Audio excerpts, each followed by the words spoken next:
than ever been before.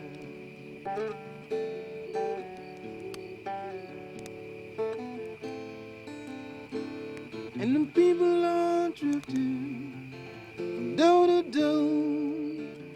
Can't find no heaven. Sociology.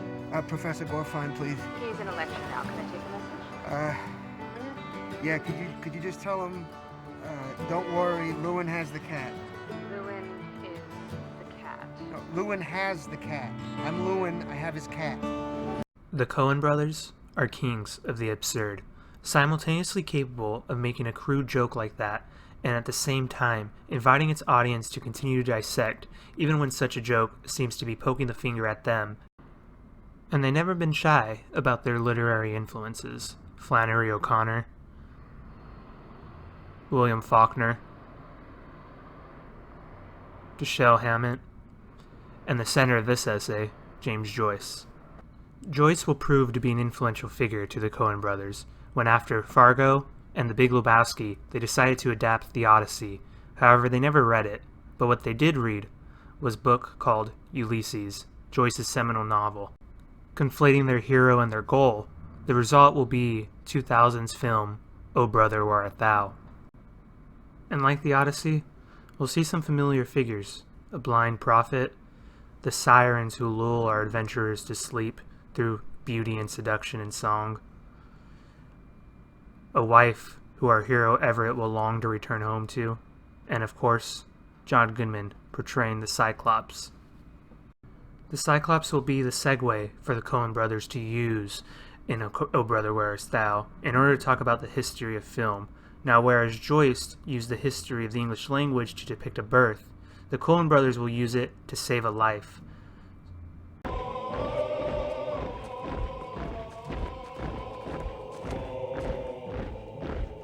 The scene starts at a Ku Klux Klan rally, instantly conjuring up images of D.W. Griffith's Birth of a Nation.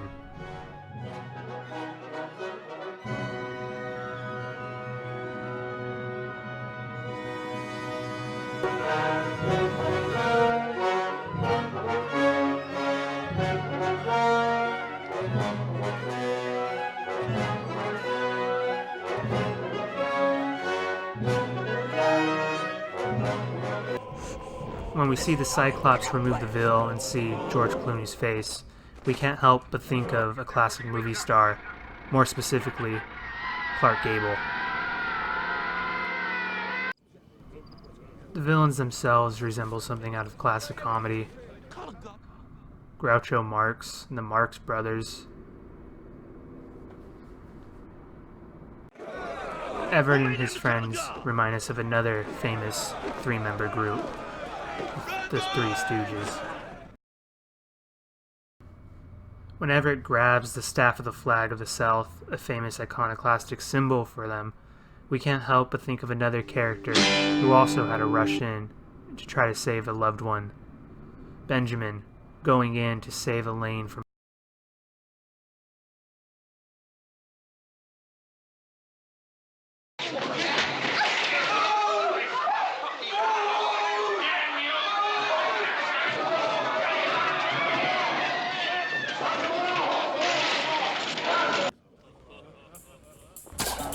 When they get away, and the falling of the cross, we think about Fellini and La Dolce Vita, along with 8½.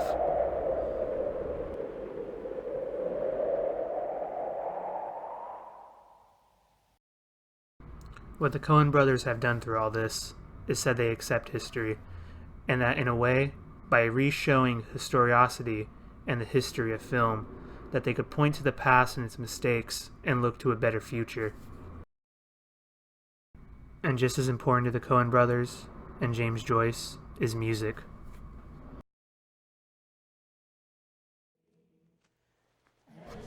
At a crucial moment in the book of Ulysses, Stephen, meeting with Bloom, thinks about music, and James Joyce writes, "He heard in a profound, ancient, male, unfamiliar medley the accumulation of the past. What the Coen brothers show here is that music brings people together. It is also able to help them move past the tragedy. It is something that George Clooney's Everett will have to learn throughout the film."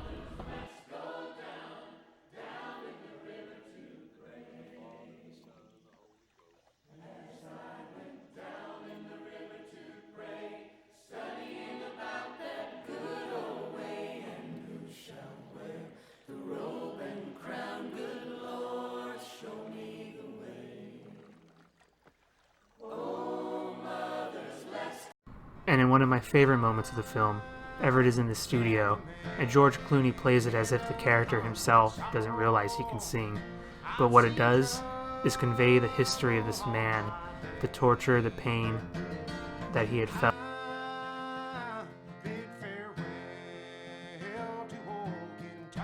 In the novel, Bloom is looking for a son and Stephen is looking for a father, but it is music that allows them to connect and to become that for each other, just as in the film it allows Everett the chance to finally return home.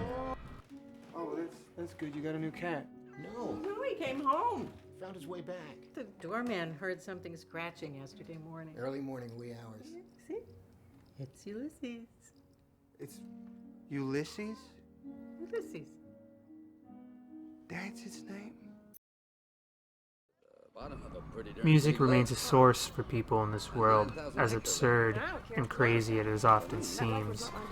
Everett is able to return home to find a wife who still is a bit mistrusting and misguided, but the film ends on a song of hope and a song that brings people together. Just as Bloom thinks about music when he goes to bed, just as Molly is a singer, and just as this girl sees the man, originally the prophet, still singing along, letting the viewer know that life shall continue on.